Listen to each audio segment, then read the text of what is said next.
sürülügü Kubanıra seni yırak tuğulu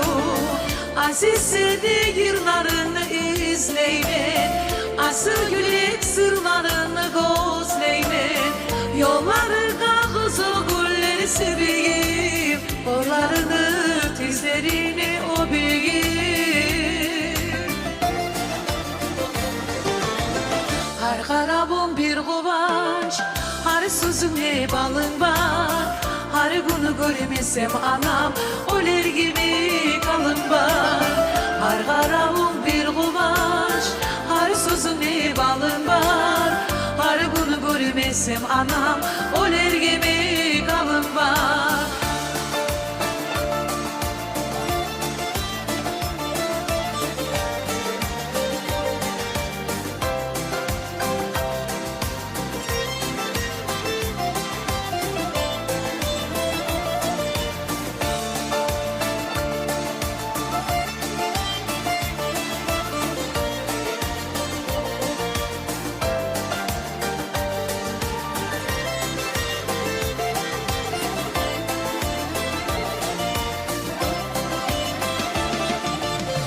Seni bulan her kıyına varıncı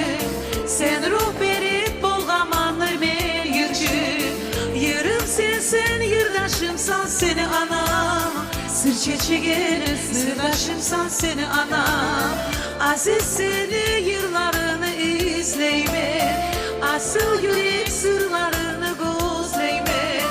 Yollarına kızıl gülleri seveyim Kollarını dizlerini o beyim Her karabım bir kıvanç Her sözümle balın var Her günü görmesem anam Öler gibi kalın var Her karabım bir kıvanç Her sözümle balın var Her günü görmesem anam Öler gibi kalın var Her karabım bir kıvanç Her sözünde balın var Her günü görmesem anam Öler gibi kalın var Her karabım bir kıvanç Her sözünde balın var Her günü görmesem anam Öler gibi kalın var Öler gibi kalın var Öler gibi kalın var Sağ olun ayol analan sağ olun.